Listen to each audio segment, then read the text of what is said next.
Hello, everyone, and welcome back to the Daily English Verdict. My name is Asan, and today we are going to talk about something very important for English learners.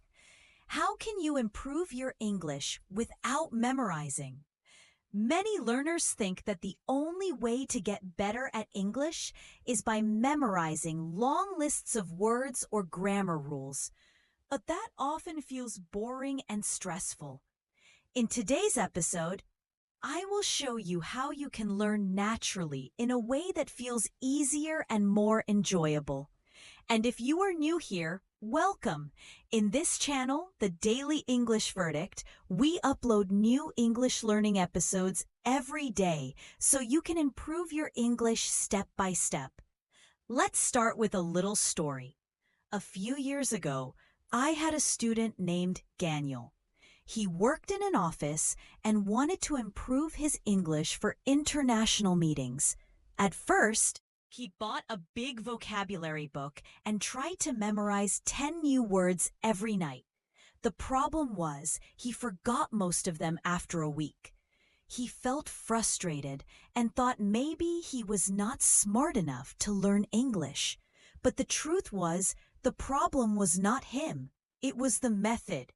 When I asked him to stop memorizing and instead start using the words in real sentences, his English improved quickly. He practiced saying things like, "I need to arrange a meeting with my client," or "Could you please send me the file tomorrow?" These were useful sentences he could use at work. And because he used them often, he remembered them naturally. This shows us one key idea.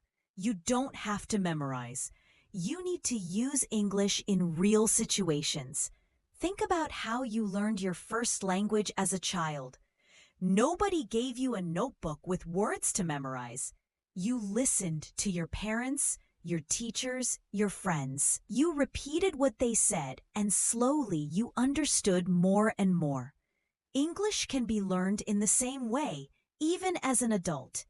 For example, if you are cooking, you can say to yourself, "I am cutting the vegetables," or "I am boiling the rice." You are not memorizing words. You are living with the language. Another example comes from my friend Emma. She's from Spain, and when she moved to London, she wanted to speak fluently. She did not carry flashcards everywhere. Instead, she made a rule. Every day, she would speak to at least one new person in English. Sometimes it was the shopkeeper, sometimes a neighbor, sometimes a colleague. In the beginning, she made mistakes, but she kept going. After 6 months, her confidence grew so much that she could give a presentation at work. She told me later that the secret was not memorizing, but practicing in real life again and again. So what can you do right now to learn without memorizing? One powerful way is through stories. When you listen to stories, you hear words in context. That means you understand how they are really used, not just as a list in a dictionary. Let me tell you a short story. Last week, I met a man named Mr. Rahman at a community event. He told me how he learned English by reading simple storybooks every evening. He said, "When I read a story about a farmer and his family, I saw words like plow, harvest, and field. I didn't try to memorize them. But when I read the story 3 times, I understood them naturally. Later, when I talked about food prices with my friends, the word harvest came to my mind without effort." This is how the brain works best, through repetition and meaning, not through force.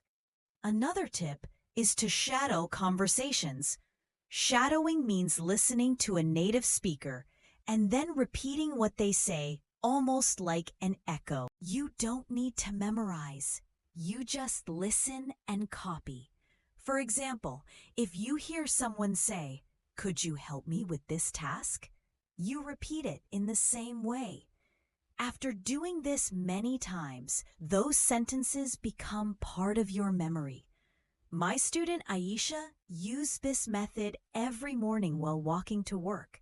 She listened to short dialogues on her phone, repeated them aloud, and soon she could use the same phrases in her office without thinking too much. You can also connect English with your daily life. For example, if you are married, you can practice with your husband or wife. Imagine you are planning dinner. Instead of speaking in your native language, try saying in English, "Shall we cook chicken tonight?" Or, "Can you bring the plates, please?" This way, you are practicing naturally, without sitting down to memorize words. The key idea here is simple. Stop thinking of English as something you study only in books. Start treating it as something you live with. If you surround yourself with English through stories, conversations, and daily activities, your brain will remember words and phrases naturally. And the best part is, you will feel less pressure and more joy while learning. Let's continue. Another way to improve English without memorizing is by asking simple questions in your daily life. Let me share the story of Peter. Peter is a shop owner and he wanted to practice English with his customers. Instead of trying to learn difficult grammar, he decided to ask simple questions every day. When someone came to buy bread, he would say, "How are you today?" Or, "Do you want a small bag or a big bag?" These were short, real-life questions, and after asking them many times, he became very comfortable. He didn't memorize the sentences. He used them so often that they became natural. The same thing happened with Sarah, a teacher who was learning English. She used to write down long word lists, but she found them boring. So instead, she started describing her daily activities in English, even when she was alone. For example, when she prepared breakfast, she would say, "I am spreading butter on the bread," or "I am making tea."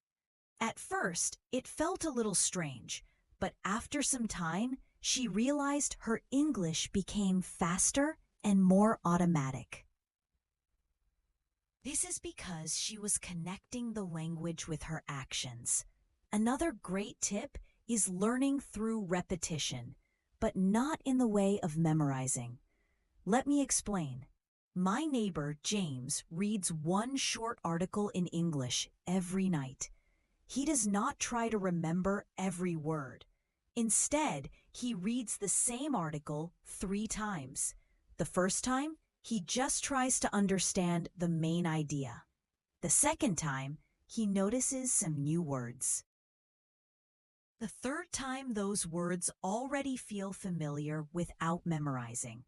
He is learning naturally because he sees the same words again and again in context. We can also use conversations with friends or colleagues. For example, David and his wife practice English together at home. Every evening, they choose one topic to talk about, like shopping, traveling, or planning the weekend.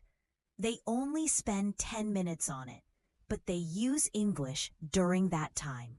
David told me that after 1 month, he could speak more easily because he was using the language in real conversations, not just reading it in books. Sometimes people ask me, "Asan, how can I remember grammar without memorizing the rules?" The answer is simple. You practice the patterns. For example, if you want to practice the past tense, you can tell a short story about yesterday.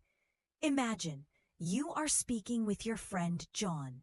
You can say, "Yesterday, I went to the market. I bought some apples. I met Mr. Brown there." By telling small stories about your own life, you learn the grammar naturally. You don't have to sit and memorize. Past tense means add ed. You just use it again and again and your brain will remember. I also want to share the example of Anna. She is a nurse and her schedule is very busy. She thought she had no time for English, but she started a simple habit. Every night before sleeping, she thought about her day in English. She would say to herself, "Today I helped a patient. I gave him some medicine. Then I spoke with the doctor." This small habit of reviewing her day helped her improve her speaking and grammar without memorizing any rulebook. Another useful method is practicing with objects around you. For example, look around your room. You can say, "This is a chair. The chair is near the table. The table is brown. I am."